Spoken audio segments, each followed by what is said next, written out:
இப்போ வழக்கமான BJP கவர்னர்கள் RN Ravi அவர்கள் இருந்தப்போ எப்படி நடந்துக்கிட்டாரோ அதே பாதையில திரு அர்லேக்கர் அவர்களும் போக ஆரம்பிச்சிருக்காரா?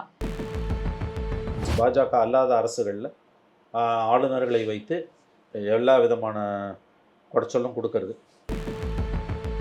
கவர்னர் அவர்கள் சென்ட்ரல் கவர்மெண்ட் ஸ்கீம்ஸ் ஏதாவது இங்க இம்ப்ளிமெண்ட் ஆயிருக்கும் பொழுது அதை ஆய்வு பண்றதுக்கு அவருக்கு உரிமை இருக்கு அவருக்கு எந்த அப்படிங்கிறார். உரிமையும் கிடையாது. அது வந்து எம்பிசிக்கு தான் இருக்குது. எந்த பிஜேபி ரூல்டு ஸ்டேட்டில் எந்த கவர்னர் போய் ஆய்வு பண்ணார்? ஒரே ஒரு உதாரணத்தை நயினாரை சொல்ல. இந்த தடவை இவர் ஆரம்பிச்சிருக்காரு, அடுத்த முறை அலோவ் பண்ண மாட்டோம்னு நிர்மல்குமார் சொல்லியிருக்காரு. அதை கடைப்பிடிச்சாங்கன்னா நல்லது. மாநில அரசு அதிகாரிகள் ஆளுநர் அழைத்தால் போகக்கூடாது. ஒன்றும் தலை சீவிட மாட்டார் ஆளுநர். ஒரு எலெக்டட் கவர்மெண்ட் இருக்கும்போது இதில் வந்து இன்னொரு படி இவர் மேலே போகிறாரு. மக்கள் குறை இருந்ததுன்னா எங்கிட்ட வரலான்றாரு. உங்ககிட்ட எதுக்கு வரணும்? அதுக்கு தான் ஒரு எலெக்டட் கவர்மெண்ட் சீண்டி பார்க்குற வேலை இது.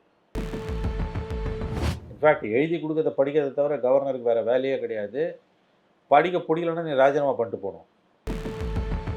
அப்படி யாரும் இளைஞர்கள் எல்லாம் போய் தட்டிட்டு போய் தூர் வர்றாருன்னா போலீஸ் பர்மிஷன் கொடுக்காது. கவர்னருக்கே போலீஸ் பர்மிஷன் கொடுக்கலாம் அசிங்கம் இல்லையா? ஆனால் அந்த அசிங்கத்தையும் பிஜேபி தாங்கும்.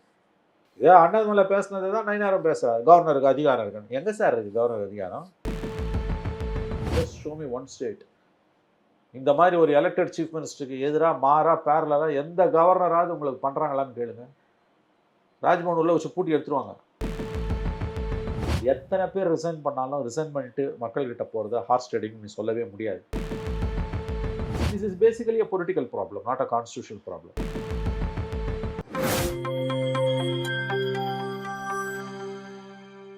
நியூஸ்பிக்ஸ் இந்தியா நேயர்களுக்கு வணக்கம். இன்றைய நேர்காணலில் நம்மோடு இணைந்திருக்கிறார் மூத்த பத்திரிகையாளர் திரு மணி அவர்கள்.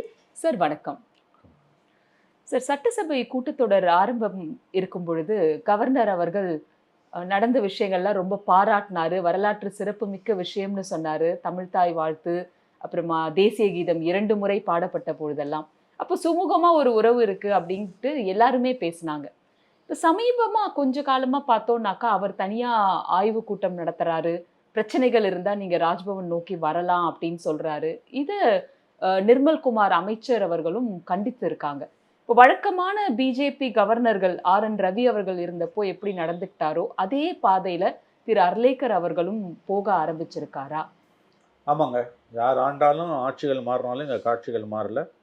பாஜக அல்லாத மாநிலங்களில் வந்து எப்படி இம்சை கொடுக்கறதுன்றதில் வந்து ஒரு புதிய வரலாறு படித்து கொண்டிருக்கிறது பாஜக அரசு. நான் பிஜேபி ரூல்டு ஸ்டேட்ஸ், பாஜக அல்லாத அரசுகளில் ஆளுநர்களை வைத்து எல்லா விதமான குடைச்சலும் கொடுக்கறது. நான் கேட்குறேன், இன்றைக்கி பிஜேபி கிட்டத்தட்ட ஒரு 17-18 ஸ்டேட்டில் நினைக்கிறேன், அதுக்கு மேலே கூட இருக்கலாம், ஆட்சியில் இருக்காங்க. எங்கேயாவது ஒரு ஸ்டேட்டில், just show me one state, இந்த மாதிரி கவர்னர் வந்து தனி கச்சேரி நடத்துறது உண்டா? அங்கே இருக்க சீஃப் மினிஸ்டர்ஸ் எந்த எல்லைக்கும் போவாங்க, ராஜ்பவன் உள்ளே வச்சு பூட்டிடுவாங்க கவர்னரை. அங்கெல்லாம் இந்த ஒரு இடத்துல கூட கவர்னருக்கு தனி கச்சேரி கிடையாது பிஜேபி ரூல்டு ஸ்டேட்டில். இது எங்கெல்லாம் இந்த தனி கச்சேரி நடக்குதுன்னா நான் பிஜேபி ரூல்டு ஸ்டேட்டில் தான். தமிழ்நாடு, கர்நாடகா, தெலுங்கானா, கேரளா, இப்போ காங்கிரஸ் வந்ததுனால, பஞ்சாபு, மற்ற இடத்துலலாம் வந்து இந்த பருப்பு வேகாதுங்க. இது அப்பட்டமான விதிமீறல், அரசியலமைப்பு சாசனத்தின் விழுமியங்களுக்கு எதிரானது. மக்கள் குறை இருக்குன்னா அங்கே போகக்கூடாது, செக்ரட்டேரியட்டுக்கு தான் போகணும், முதலமைச்சர்கிட்ட தான் போகணும், மாநில அரசுக்கிட்ட தான் போகணுமே ஒழிய கவர்னர்கிட்ட போக முடியாது. அவர் ஒரு இப்போ வந்து மறுபடியும் ஒரு விட்டு ஆழம் பார்க்குறாங்க. அவங்க தனியார் ரெவ்யூ மீட்டிங்லாம் நடத்துறதுக்கு எந்த அதிகாரமும் அவருக்கு கிடையாது. நான் அதை தான் கேட்குறேன், எனக்கு அதிகாரம் இருக்குன்னு அவங்க பேசுவாங்க. தமிழ்நாட்டில் இருக்க பிஜேபிக்காரங்க அதிகாரம் இருக்குன்னுவாங்க. நயினார் நாகேந்திரன் அதுதான் சொல்லியிருக்காரு சார். அரசியல் சாசனமைப்பு பிரகாரமே கவர்னர் அவர்கள் சென்ட்ரல் கவர்மெண்ட் ஸ்கீம்ஸ் ஏதாவது இங்க இம்ப்ளிமெண்ட் ஆயிருக்கும் பொழுது அதை ஆய்வு பண்றதுக்கு அவருக்கு உரிமை இருக்கு. அவருக்கு எந்த உரிமையும் கிடையாது. அது வந்து எம்பிசிக்கு தான் இருக்குது. அதாவது நான் அதை தான் கேட்குறேன், நயினார் நாகேந்திரன் அவ்வளோ பேசுகிறாரு. எந்த பிஜேபி ரூல்டு ஸ்டேட்டில் எந்த கவர்னர் போய் ஆய்வு பண்ணார்? ஒரே ஒரு உதாரணத்தை நயினாரை சொல்ல. இது அறத பழசலான புளிச்சு போன வாதம். RN ரவி இருக்கும்போது இப்படி பண்ணும்போது இதே அண்ணாமலை இதே வாதத்தை வச்சார். ஆனால் திமுக அதை விடலை, ஓட விரட்டினாங்க கவர்னரை. இன்னும் சொல்லப்போனால் எடப்பாடி சிஎம்மாக இருக்கும்போது அன்றைய கவர்னர் பன்வாரிலால் புரோஹித் ரவிக்கு போகும்போது எடப்பாடி அமைதியாக இருந்தது, திமுக தான் ஆர்ப்பாட்டம் பண்ணிச்சு. இந்த தடவை இவர் ஆரம்பிச்சிருக்காரு, அடுத்த முறை அலோவ் பண்ண மாட்டோம்னு நிர்மல்குமார் சொல்லியிருக்காரு. அதை கடைப்பிடிச்சாங்கன்னா நல்லது. மாநில அரசு அதிகாரிகள் ஆளுநர் அழைத்தால் போகக்கூடாது. ஒன்றும் தலை சீவிட மாட்டார் ஆளுநர். த்ரூ ஸ்டேட் கவர்மெண்ட்னா சீஃப் செக்ரட்டரி மூலமாக மட்டும்தான் அவர் பேச முடியும். டைரெக்டாக கீழே இருக்க ஆஃபீஸரை கூப்பிட்டு பேச முடியாது. கவர்னர் டைரெக்டாக சீஃப் செக்ரட்டரியும் டிஜிபியும் சம்மன் பண்ணலாம், அதுக்கு அதிகாரம் இருக்குது. அதை யாரும் குறை சொல்லலை. ஆனால் போய் ஒரு டிஸ்ட்ரிக்ட் ஹெட் குவார்ட்டர்ஸில் உக்காந்துக்கிட்டு, இப்போ மதுரையில் போய் உட்காந்துக்கிட்டு மதுரை கலெக்டர் ஆஃபீஸில் மதுரை கலெக்டரையும் மதுரை எஸ்பியும் இல்லை மதுரை சிட்டினா போலீஸ் கமிஷனரையும் மதுரை மாநகராட்சி கமிஷனரையும் கூப்பிட்டு ஸ்கீம் எல்லாம் எப்படி இருக்குது, அதுக்கு எந்த அதிகாரமும் அவர் கிடையாது, உண்மையிலே கிடையாது. What he could do is chief செக்ரட்டரியையும் டிஜிபியையும் கூப்பிட்டு லா அண்ட் ஆர்டர் எப்படி இருக்குது அப்படி கேட்கலாம். ஓவராலாக ஸ்பெசிஃபிக்ஸாக போக முடியாது கவர்னர், அதுக்கு அவருக்கான எந்த விதமான அதிகாரமும் கிடையாது. இன்ஃபேக்ட் ஸ்டாலின் சிஎம் ஆன புதுசில், இப்போ மறந்துருங்க ரொம்ப பேருக்கு, 21ல் துறை ரீதியாக பிபிடி எனக்கு ப்ரிப்பேர் பண்ணேன்னு அப்போ இருந்த சீஃப் செக்ரட்டரி இறையன்புக்கு அவர் ஒரு ஆர்டர் போட்டார்.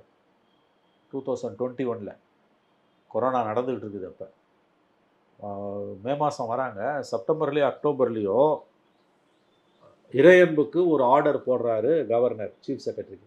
ஆர்.என். ரவி அவர். ஆர்.என். ரவி எனக்கு வந்து ஐ திங்க் அவர் வந்த பிறகுன்னு நினைக்கிறேன். அது வந்து ஆர்.என். ரவிக்கு இந்த டேட்ஸ் கொஞ்சம் எனக்கு இப்போ நினைவு தப்புது. அதாவது வந்து இட் வில் பி பை 21ல் அப்போ இருந்த கவர்னர் அல்லது 22ல் ரவி வந்த பிறகு, ரவி 2 பேரில் யாரோ ஒருத்தர் வந்து பிபிடி ப்ரெசன்டேஷன் கொடுக்கணும் எனக்கு டிபார்ட்மெண்ட் வைஸ்னு சீஃப் செக்ரட்டரிக்கு சொல்கிறாங்க. அப்போ சீஃப் செக்ரட்டரி வந்து அதை வந்து எல்லா டிபார்ட்மெண்ட் செக்ரட்டரிஸையும் அலர்ட் பண்ணுறாரு, ப்ரிப்பேர்டாக இருங்க அப்படின்ட்டு. பட் அதுக்கு பிறகு அது மீடியாவில் கசிஞ்ச பிறகு ஐ திங்க் அது that did not take place. ஏதோ ஒரு 2-3 ரிவ்யூ மட்டும் நடந்ததே ஒழிய அதுக்கு பிறகு அது ஒன்றும் நடக்கலை. அது வந்து இந்த மாதிரி டைரெக்டாக வந்து மாநில அரசின் செயல்பாடுகளில் ஒரு கவர்னர் தலையிடுறதுன்றது வந்து மோடி கவர்மெண்ட் வந்த பிறகு அப்போசிஷன் ரூல்டு ஸ்டேட்ஸில் வந்து தொடர்ச்சியாக நடந்துகிட்டு இருக்குது. தமிழ்நாட்டில் பன்வாரிலால் புரோஹித் பண்ணார், ஆர்.என். ரவி பண்ணார், இப்போ இவர் பண்ணுறாரு. ஜெயலலிதா இருந்த வரைக்கும் இந்த பருப்பு வேகலை, கிட்டே போக முடியாது இதெல்லாம் உங்களுக்கு வந்து. அதுக்கு பிறகு இந்த விளையாட்டை எப்போ ஆரம்பித்தாங்கன்னா, எடப்பாடி இருக்கும்போது ஆரம்பித்தாங்க, ஸ்டாலின் இருக்கும்போது கொஞ்சம் வாழை ஆட்டினாங்க, இப்போ மறுபடியும் வந்து இது செய்கிறாங்க. இது கண்டிப்பாக அலோவ் பண்ணக்கூடாது. எல்லா கட்சிகளுமே அதில் ஒன்றா தான் இருக்காங்க தமிழ்நாட்டில், எக்ஸப்ட் பிஜேபி. அதனால் இதை வந்து அவ்வளோ சுலபமாக அதை ஒன்றும் அரங்கேற விட மாட்டாங்க. விஜய் அதில் வந்து தெளிவாக தான் இருக்காருன்னு எனக்கு தோணுது. நிர்மல்குமார் வந்து தெளிவாக தான் சொல்லியிருக்காரு. ஃபஸ்ட் டைம் விட்டுட்டாங்க, இனிமேல் விட மாட்டாங்க. எங்கேயாவது ஆய்வுக்கு போகிறாருன்னா concerned officials they should not appear before the governor without the permission of the state கவர்மெண்ட்டுன்னு இன்ஸ்ட்ரக்ஷன் கொடுத்துட்டாங்க. ஆகவே கவர்னரோட இந்த நடவடிக்கைகள் அன்அக்செப்டபிள். ஒரு எலெக்டட் கவர்மெண்ட் இருக்கும்போது இதில் வந்து இன்னொரு படி இவர் மேலே போகிறாரு. மக்கள் குறை இருந்ததுன்னா எங்கிட்ட வரலான்றாரு, உங்ககிட்ட எதுக்கு வரணும்? அதுக்கு தான் ஒரு எலெக்டட் கவர்மெண்ட் சீண்டி பார்க்குற வேலை இது. லோக்பவனுக்கு ராஜ்பவனை லோக்பவன்ட்டாங்க, இல்லை அங்கே போகிற கதை. அதுக்கு தான் செக்ரட்டேரியட் இருக்குது, முதலமைச்சர் இருக்கார், மாநில அமைச்சர்கள் இருக்காங்க, மாவட்ட கலெக்டர்கள் இருக்காங்க. அங்கே போகலாமே வழியாக கவர்னர் இவர் பேரலாக ஒரு பவர் சென்டரை ரன் பண்ணணுன்றாரு. வழக்கம் போல் பிஜேபி இதுக்கும் ஜாலரா அடிக்கும். பட் இது மிக மிக தவறானது. இது முளையிலேயே கிள்ளி எறியப்பட வேண்டும். சார், இது ஒரு திடீர் மாற்றமா நம்ம பார்க்கலாமா? ஏன்னா சட்டசபை கூட்டத்தொடரப்போ மத்திய அரசுக்கு எதிரான விஷயங்களை கூட கவர்னர் எந்த அப்ஜெக்ஷனும் சொல்லாம படிச்சாரு. அப்ப வந்து டிவிகேக்கும் கவர்னருக்கும் ஒரு நல்ல உறவு இருக்கிறதா எல்லாருமே குற்றம் சாட்டுற அளவுக்கு போச்சு. இப்ப எதிர்வினை ஆட்ட வேண்டிய அவசியம் என்ன வந்திருக்கும் சார்? இல்லைங்க, அது ஒரு விதமான ஸ்ட்ராட்டஜி அவங்க வந்து ஃபாலோ பண்ணுறாங்க. அந்த சீஃப் மினிஸ்டர்கிட்ட இருந்த மாதிரி இவர்கிட்ட இல்லை. இவரை கொஞ்சம் லிபரலாக தான் டீல் பண்ணுறாங்க. இன்ஃபேக்ட் எழுதி கொடுக்கறத படிக்கிறத தவிர கவர்னருக்கு வேறு வேலையே கிடையாது. படிக்க பிடிக்கலன்னா நீ ராஜினாமா பண்ணிட்டு போகணும். ஆனா அவர் படிக்கும்போது ஒரு சிலதை விட்டுட்டு படிக்கலாம் அப்படின்றது இருக்குல்ல சார் பொதுவா. ஆனா இல்லைங்க, அவர் அதை அதை கூட தான் அவர் பண்ணல. செய்யல. அந்த மோதல் போக்க அவர் விரும்பல. விரும்பல. Doesn't make sense. அவர் படிக்கிறத விடுறதால வந்து அவை குறிப்பில் ஏறாமல் இருக்காது. அந்த பிரிண்டட் டெக்ஸ்ட்டில் என்ன இருக்கோ அதுதான் அவை குறிப்பில் ஏறும். அதை தான் நீங்கள் ரிப்போர்ட் பண்ணணும். ஆஸ் அ மீடியா நீங்கள் அதை தான் ரிப்போர்ட் பண்ணணும். அதுதான் ரவி பீரியடில் தெளிவாக அது கன்வென்ஷன் வந்துடுச்சு. அவர் விட்டுட்டு படிக்கிறதோ கூட படிக்கிறதோ எதுவுமே ஏறாது. அதை you are not suppose to report it. House ரெக்கார்ட்ஸ்னு இது ஏறாது. அவர் தான் திருப்திக்கு அதை படிச்சுக்கலாம். அதனால தான் அவங்க உஷாராக என்ன பண்ணிட்டாங்க, அதில் ஒரு பிரயோஜனமும் இல்லைன்னா அந்த ஃபாரமில் சண்டை போட வேணாம்னு முடிவு பண்ணிட்டாங்க. அதில் எழுதி கொடுக்குறத படிச்சுட்டு ஆனால் வெளியில் வந்து இம்சையை கண்டினியூ பண்ணு. அதுதான் இப்போ நடக்குது. அதுதான் இப்போ நடக்கிற வேலை. சார், கவர்னரை நோக்கி எல்லாரும் கம்ப்ளைண்ட், எதிர்க்கட்சிகள் ஒற்றுமையா போய் கம்ப்ளைண்ட் ஒரு விஷயத்துக்கு கொடுக்குறாங்க. கவர்னருக்கு இந்த விஷயங்கள் எல்லாம் என்ன ஜூரிஸ்டிக்ஷன் இருக்கு, எந்த அளவுக்கு அவர் இதற்கு நடவடிக்கைகள் எடுக்க முடியும்? இல்லைங்க, அது வந்துங்க ஒன்று புரிச்சுக்கோங்க. he has to act as per the advice of Council of Ministers.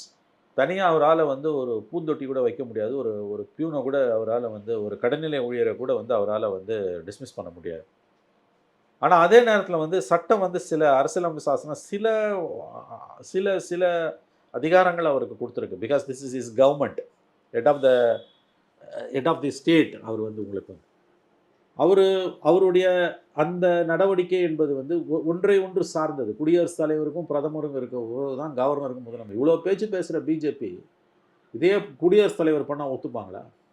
குடியரசுத் தலைவர் பண்ணால் பிரதமர் ஒத்துப்பாரா? இந்த மோடி கவர்மெண்ட் அதை ஒத்துக்குமா? ஒத்துக்கக்கூடாது. ஏன்னு கேட்டிங்கன்னா, இவர் only president is only figure head, governor is only figure head. எழுதி கொடுக்கல, நீ கையெழுத்து போடணும், அவ்வளோதான். உனக்கு இதெல்லாம் தெளிவாக செட்டில்டு பண்ணுங்க. சுப்ரீம் கோர்ட்டு அப்டி number of judgments Stalin government போட்ட கேசஸில் அது எல்லாத்தையும் அவங்க செட்டில் பண்ணிட்டாங்க.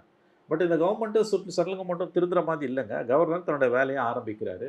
இவங்க ரெசிஸ்ட் பண்ணுவாங்க, விட்டு கொடுக்க மாட்டாங்க. முதல் தடவை ஆய்வுக்கு போயிட்டார், இனிமேல் போனால் அது நடக்காது, எழுதி வச்சுக்கோங்க. ஏன்னா இவங்க உஷாராயிட்டாங்க. இவங்க வந்து தெளிவாக இன்ஸ்ட்ரக்ஷன்ஸ் கொடுத்துட்டாங்க. ஃபஸ்ட் டைம் விட்டு தான் பிடிக்கணும். நீங்கள் ஃபஸ்ட் டைம் விட்டுட்டாங்க. செகண்ட் டைம் நீங்கள் வைகை ஆற்ற தூர் வாரதுன்றதை பற்றி நீ என்ன தனியாகவே தூர் வாருவியா? கவர்மெண்ட் தூர் வரலன்னா நாங்கள் நீ அது எப்படி நீ வருவேன்? நான் கேட்குறேன், என்னங்க நியாயம் இது? சார் அது சென்ட்ரல் கவர்மெண்ட் பர்மிஷனுக்காக வெயிட்டிங்ல இருக்குன்ட்டு நிர்மல்குமார் அவர்கள் இல்லைங்க, சொல்லியிருக்காரு. வாட் எவர் இட் இஸ்ங்க, த்ரூ த ஸ்டேட் கவர்மெண்ட் தான் நீ வந்து அதை இம்ப்ளிமெண்ட் பண்ண முடியுமே தெரியாது. தனியாக கவர்னர் வந்து தூர் வாரணும், தூர் வரலன்னா இளைஞர்களை சேர்ந்த ராஜ்பவன் லோக் பவன் தூர் வரணும் அப்படிலாம் உன் கையில் நீ எடுத்துக்க முடியாது சட்டத்தை. உனக்கு அந்த எந்த அதிகாரமும் கிடையாது. அப்போ ஒரு எலெக்டட் கவர்மெண்ட் எதுக்கு இருக்குதுங்க? எந்த கவர்மெண்ட்டாக இருந்தாலும், ஸ்டாலின் கவர்மெண்ட்டோ, எடப்பாடி கவர்மெண்ட்டோ, விஜய் கவர்மெண்ட்டோ, ஒரு கவர்மெண்ட் எதுக்கு இருக்குது? அதான் ஸ்டாலின் கிட்ட பண்ணது எல்லாத்தையும் இவர்கிட்டையும் பண்ணி பார்க்குறாங்க, ஆழம் பார்க்குறாங்க. இவங்க ரெசிஸ்ட் பண்ண ஆரம்பிச்சிட்டாங்க. இன்னொரு தடவை அவர் எங்கேயாவது ஆய்வுக்கு வந்தார்னா கண்டிப்பாக அரசு ஊழியர்களோட ஒத்துழைப்பு அங்கே இருக்காது. ஒன்றும் பண்ண முடியாது கவர்னரால். எத்தனை பேரை தட்டிட்டு போய் அவங்க தூர் வாருவார்? அப்படி யாரும் இளைஞர்கள் எல்லாம் போய் தட்டிட்டு போய் தூர் வாருறாருன்னா போலீஸ் பர்மிஷன் கொடுக்காது. கவர்னருக்கே போலீஸ் பர்மிஷன் கொடுக்கலாம், அசிங்கம் இல்லையா? ஆனால் அந்த அசிங்கத்தையும் பிஜேபி தாங்கும். இதே அண்ணாமலை பேசினது தான் நயினாரும் பேசுகிறார், கவர்னருக்கு அதிகாரம் இருக்குன்னு. எங்கே சார் இருக்குது கவர்னர் அதிகாரம்? உங்களுக்கு மனசாட்சி இருந்ததுன்னா, அது உங்களுக்கு இல்லை, அது வேறு விஷயம், தெரிஞ்சது தான். ஒரு வாதத்துக்காக வச்சுப்போம். உங்களுக்கு மனசாட்சி இருந்ததுன்னா மனசாட்சியை தொட்டு பதில் சொல்லுங்கள். இந்த கிட்டத்தட்ட 17லேருந்து 21 மாநிலங்கள் அதிகாரத்தில் ஆட்சியில் இருக்கீங்க. Just show me one state, 2 state கூட வேணாம், just show me one state. இந்த மாதிரி ஒரு எலெக்டட் சீஃப் மினிஸ்டருக்கு எதிராக மாறாக பேரலாக எந்த கவர்னராவது உங்களுக்கு பண்ணுறாங்களான்னு கேளுங்க. ராஜ்பவன் உள்ள வச்சு பூட்டி எடுத்துருவாங்க. போய் யோகி ஆதித்யநாத் யூபியில் பண்ணுங்கள். ராஜ்பவனை விட்டு கவர்னர் வெளில வர முடியாது. மகாராஷ்டிராவில் ஃபட்னாவிஸ்கிட்ட பண்ணுங்கள், நினச்சி கூட நீங்கள் பார்க்க முடியாது. போய் இப்போ ராஜஸ்தானில் பண்ணுங்கள், ஏன் பீகாரில் பண்ணுங்கள், மத்திய பிரதேசில் பண்ணுங்கள். நீங்கள் ரூல் பண்ணுற ஒரே ஒரு ஸ்டேட்டில் இதை பண்ணி காமிங்க. உங்களால் முடியாது. உங்கள் சீஃப் மினிஸ்டர்ஸ் வந்து தே வில் கிவ் இட் வட்டி முதலுமா சேர்ந்து கொடுப்பாங்க. அப்போ அங்கே பண்ணாத வேலை எங்கே எதுக்கு பண்ணுறேன்? சிபி ராதாகிருஷ்ணன் வைஸ் பிரசிடென்ட், தமிழ்நாட்டை சேர்ந்தவர், உத்தவ் தாக்கரே சிஎம்மாக இருக்கும்போது ரெவியூலாம் போனார். கவர்மெண்ட்டுக்கு வந்து ஃபட்னாவிஸ் வந்தார்ல, அமைதியாயிட்டார். என்னங்க நியாயம் இது? ஏன் உங்களுக்கு தைரியம் இருந்ததுன்னா ஃபட்னாவிஸ் கவர்மெண்ட்டில் போங்களேன், ரெசிஸ்ட் பண்ணுவாங்க. அப்போ இது தெரிஞ்ச நடக்கிற அட்டூழியம் தானே இது. ஆகவே கவர்னரோட நடவடிக்கைகள் அரசியல் சாசனத்துக்கு எதிரானவை, அராஜகமானவை, தன்னிச்சையானவை. ஸ்டாலின் ஆட்சியில் RN ரவி பண்ணதை விஜய் ஆட்சியில் இந்த கவர்னர், அதையும் ஒரு பொறுப்பு கவர்னர் தான் பண்ண ஆரம்பிச்சிருக்காரு. தமிழக அரசு இதை அனுமதிக்காது என்று நாம் உறுதியாக நம்பலாம். சார் இப்போ இந்த தாவேகா அரசு பொறுப்பேற்ற காலத்துல இருந்து பார்த்தோம்னா குதிரை பேரம் அப்படின்ற குற்றச்சாட்டை தொடர்ந்து எதிர்க்கட்சிகள் வச்சுட்டு வந்திருக்காங்க, தினகரன் அவர்கள் உட்பட. இப்போ வைகோ அவர்கள் பொது வெளியில முதல்வர் விஜய் ரிசைன் பண்ண சொன்னாரு எம்எல்ஏக்களை, அவரே வந்து பிரச்சாரம் பண்றேன்னு சொன்னாருங்கிறத பொது வெளியில சொன்ன உடனே திமுக கவர்னர் இடத்துல இதை பத்தி புகார் அளிச்சிருந்தாங்க. இதுக்கு ஏதாவது நடவடிக்கை எடுக்கப்படுமா சார்? இல்லை, இப்போ கவர்னரே என்ன சொல்லிட்டாரு, வைகோவை என்ன சொல்லிட்டாரு, அடுத்த நாள் மாத்திட்டாரு அவர்.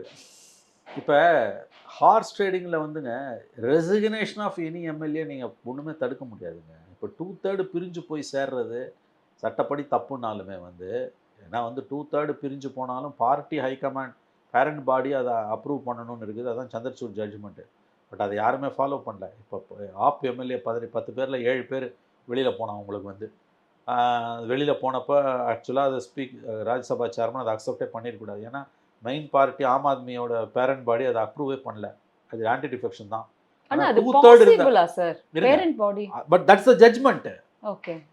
C justice Chandrachud 5 judge constitution bench judgment Shiv Sena கேஸில் கரெக்டாக 3 வருஷத்துக்கு மேலே 23 மேலே வந்தது என்னன்னா 2/3 வெளியில் வந்ததுன்னா ஸ்பிளிட்டுக்கு 2/3 மட்டும் பத்தாது. The parent body which is outside the legislative house that has to approve இட்ன்றது தான் வந்து அதோட ஜட்ஜ்மெண்ட். கிளியர் வேர்டிங்ஸ் அது. பட் நடைமுறை என்ன ஆகிப்போச்சுன்னா 2/3 இருந்தாலே போதுன்றதை வச்சு இவங்க எல்லாம் மெர்ஜர் ஆகிட்டு இருக்குது. இப்போ ஆம் ஆத்மி மெர்ஜ் ஆகிட்டாங்க, 10ல் 7 ராஜ்யசபா, டிஎம்சி 28ல் 20 பேர், சிவசேனாவில் 9லேருந்து 6 பேர் பிரிஞ்சு போய் சேர்ந்துட்டான். அது ஆக்சுவலி இது உள்ள பார்த்தீங்கன்னா ஹார்ஸ் ட்ரேடிங். பட் ரெசிக்னேஷனை வந்து அதில் சிக்கல் இருக்குது. ரெசிக்னேஷனை வந்து நீங்கள் கம்ப்ளீட் ஹார்ஸ் ட்ரேடிங் அந்த வரையறைக்குள்ளே கொண்டு வர முடியாது. Because a person is resigning, resignation is resignation.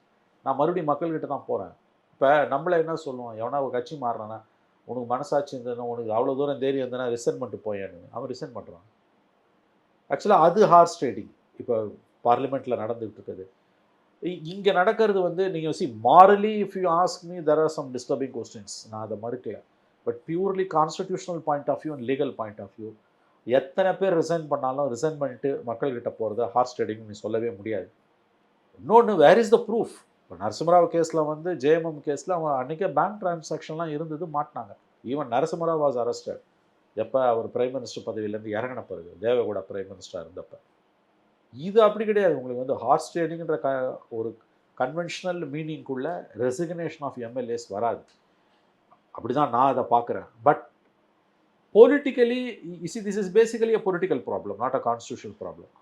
இதில் இருக்கக்கூடிய மாரல் ஆங்கிள் வந்து at some point of time இந்த ரெசிக்னேஷன் நம்பர் ஆஃப் ரெசிக்னேஷன்ஸ் அதிகமாச்சுன்னா மாரல் ஆங்கிளில் வந்து விஜய் ஹேஸ் டு ஆன்சர். இதோட இது நின்றுதுன்னா விஜய்க்கு நல்லது, விஜய் அரசுக்கு நல்லது. Otherwise they will earn bad name. இப்போ இந்த 7 பேர் 6+1 ஒன்று வந்து அவருக்கு ஜெயிச்ச தொகுதி. ஸோ 6+1 7 கான்ஸ்டியூன்சிஸில் பை எலெக்ஷன் கண்டிப்பாக நடந்தாகணும். 3-4 மந்த்ஸில் நடக்கும்.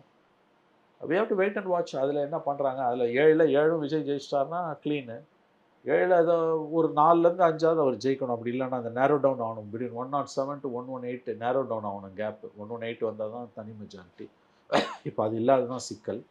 ஸோ அதை நேரோ டவுன் பண்ணுறதுக்கான முயற்சியில் தான் அவங்க இறங்கியிருக்காங்க. Governor cannot take any action. Where is the proof? The governor has no authority to take any action. பணம் பரிவர்த்தனை நடந்திருக்குன்னா you have to take it to the court. The court has to order an enquiry. ஏன்னா CBI enquiry தமிழ்நாட்டில் பண்ண முடியாது on its own. State government CBI கொடுத்த general consent நாங்கள் அதை withdraw பண்ணிட்டாங்க செந்தில் பாலாஜி கேஸ்லேயே. மோடி நினச்சா கூட சிபிஐ என்கொயரிக்கு ஆர்டர் பண்ண முடியாது. Only the courts, high court or supreme court has to order. அவங்க ஆர்டர் பண்ணுறாங்கன்னா they have you must submit ப்ரூஃபுங்க. Constitutionally and legally resignation is allowed at any point of time. Nobody can prevent anybody from resigning. Nobody can prevent anybody from resigning. That to an MLA or MP. That is his moral or her moral authority. அதை யாருமே question பண்ண முடியாது. It's a very dicey situation. அதனால் நீங்கள் வந்து இப்போ வந்து எங்கேயாவது லூரிங் இருக்குது அப்படின்னா பணம் கொடுக்குறான், காசு கொடுக்குறான், ஏதோ அந்த மாதிரி பேச்சுவார்த்தை நடக்குதுன்னா you can create a case and go to the court. அந்த மாதிரி எதுவுமே இல்லை. Where is the proof? அதில் வந்து மாட்டுது உங்களுக்கு வந்து. இப்போ இந்த கேஸ் வருது, 8 பேரை வந்து இவன் ஆள் மாறுது, நீ லட்டு மாதிரி மாட்டியிருக்க. அதில் வந்து ஒன்று லீகல் கான்சிக்வன்ஸ், இன்னொன்று பொலிட்டிக்கல் கான்சிக்வன்ஸ். ஸ்டாலின் வந்து ஒரு கல்யாண வீட்டில் பேசும்போது சொல்கிறாரு, முதல்ல 6 மாதத்தில் கவுந்துரும், அப்புறம் 3 மாதத்தில் கவுந்துரும்னு. அவர் இந்த 8 பேர் அரெஸ்ட்டுக்கு 2 நாள் முன்னாலே பேசும்போது எந்த நேரமும் கவர்மெண்ட்டு கவுந்துரும், தேர்தலுக்கு திமுக தயாராக வேண்டும்னாரு, தயாராக இருக்கணும்னாரு. அடுத்த நாள் ஒரு 8 பேரை அரெஸ்ட் பண்ணுறான். அவங்கக்கிட்ட ஸ்டேட்மெண்ட் வாங்குறாங்க. அவங்க உட்காந்து பேசினது வீடியோஸ் வந்து ஆடியோஸ்லாம் இருக்குது. So there is a prima facie case. கோர்ட்டில் நிற்குமா நிற்க அது வேறு, ட்ரையல் போகும்போது அந்த மாதிரியான எவிடன்ஸ் எதுவுமே இல்லையா உங்களுக்கு. அப்படி இல்லைன்னு போது நீங்கள் வந்து இன்னொன்று, governor cannot do anything. The governor has no jurisdiction. The only jurisdiction is you have to go to the court. அங்கே எவிடன்ஸ் தான் அவங்க கேட்பாங்க. 4 பேர் இப்படி பேசினா, 4 பேர் அப்படி பேசினா, அதெல்லாம் வந்து உங்களுக்கு நிற்காது. ஸோ வைகோவோட ஸ்பீச்ன்றது வந்து basically political in nature. This issue itself is basically political, not constitutional or legal. கட்சி தாவல்ன்றது பேசிக்கலி அ பொலிட்டிக்கல் ப்ராப்ளம். அதனால தான் லீகல் சொல்யூஷன், கான்ஸ்டியூஷன் சொல்யூஷன் நம்மளால் அரைவ் பண்ண முடியல. அப்சல்யூட்லி. 1985 41 வருஷமா அந்த பிரச்சனை ஓடிட்டு இருக்கு. With good intention Rajiv Gandhi கொண்டு வந்தது. 18 வருஷம் வந்து 1/3 இருந்தால் தான் ஸ்பிளிட்டுன்னு இருந்தது. ஈஸியாக உடச்சி எடுத்துகிட்டு போயிட்டு இருந்தான். 2003 தான் 2/3 இருந்தால் ஸ்பிளிட்டுன்னு வருது. 26 ஜட்ஜ்மெண்ட் அது யாருமே பேச மாட்டேன்றாங்க.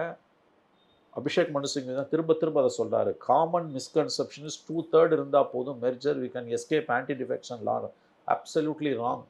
Because Chandrachud judgment was crystal clear, 5-judge bench, which is a case law.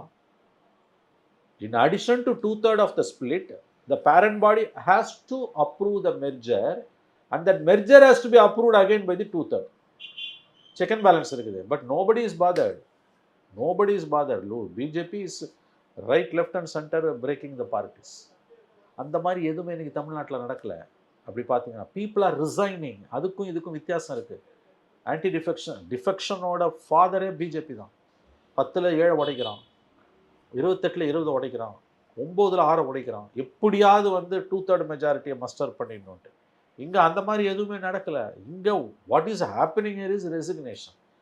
That nobody can prevent. Sir, இப்போ இறுதியாக ஒரு கேள்வி சார். லஞ்ச ஒழிப்புத்துறை மாநகராட்சி, நகராட்சி, பஞ்சாயத்து அலுவலகம் எல்லாம் சோதனை நடத்தி நிறைய பணம் கைப்பற்றி இருக்கிறாங்க. கழிவறைகளில் இருந்து, பீரோல இருந்து, அலுவலகம் பல இடத்துல இருந்து 64 வழக்குகளுக்கு மேலே போட்டிருக்காங்க. இதெல்லாம் பார்க்கும் பொழுது இந்த கவர்மெண்ட் லஞ்ச ஒழிப்பை சீரியஸாக எடுத்துட்டு இருக்காங்க அப்படின்ற ஒரு புரிதலுக்கு நம்ம வரலாமா? வரலாம். அதாவது ஆன்டி கரப்ஷன் ஆக்டிவிட்டீஸை ஃபைன் டியூன் பண்ணியிருக்காங்க. அதாவது that is at the low level at medium லெவலில் வந்து லஞ்சத்தை ஒழிப்பதற்கான ஒரு ஜெனுவின் அட்டம்ப்ட். அது எவ்வளோ நாளைக்கு தாங்கும் அல்லது அது சக்ஸஸ் ஆகுமான்றதெல்லாம் $1 மில்லியன் கொஸ்டின்ஸ். அதுக்கு பதில் வேறு. ஆஸ் ஆஃப் நோ இதுவரை எந்த கவர்மெண்ட்டும் பண்ணாத ஸ்ட்ரக்சரலி கரப்ஷனை வந்து அட்டாக் பண்ணுறதுக்கான ஒரு மெக்கானிசத்தை உருவாக்குறாங்க. ரெய்ட்ஸ் கடுமையாக நடந்துக்கிட்டு இருக்குது. இப்போ கூட பார்த்தீங்கன்னா வந்து பத்திரப்பதிவுக்கு வந்து லஞ்சமே கொடுக்க வேணான்னு வீடு வீடாக பிரச்சாரம் பண்ணுறாங்க. பப்ளிக் கேம்பெயின் ரன் பண்ணுறாங்க. அதான் லோ லெவல் கேம்பெயினை வந்து எராடிகேட் பண்ணணும்னு முயற்சிக்கிறாங்க. முழுவதும் பண்ண முடியாட்டியும் டு மேக்ஸிமம் எக்ஸ்டென்ட் அதை குறைச்சாங்கனாலே இது ஒரு பெரிய வெற்றி தான். இப்போ விஜய் கவர்மெண்ட்டோட கிட்டத்தட்ட 2 மாதம் ஆக போகுது. 20 நாள் 60 நாள், கிட்டத்தட்ட 60 நாள். We are reaching 60 days. We are nearing 60 days. ஒரு பாசிபிள் சினாரியோ, ஒரு சில்வர் லைனிங் விஜய் கவர்மெண்ட்டோட முதல் 2 மாத government, less then 2 months governance வேணால் ஊழலை ஒழிப்பதற்காக ஒரு தெளிவான ஒரு முயற்சி எடுக்கப்பட்டிருக்கிறது, முடுக்கிவிடப்பட்டிருக்கிறது. அது மக்கள் மத்தியில் வரவேற்பையும் பெற்றிருக்கிறது. The thing is how long இதை அவங்க சஸ்டெயின் பண்ணுவாங்க அப்படின்றது தான். இந்த முயற்சி பாராட்டுக்குரியது.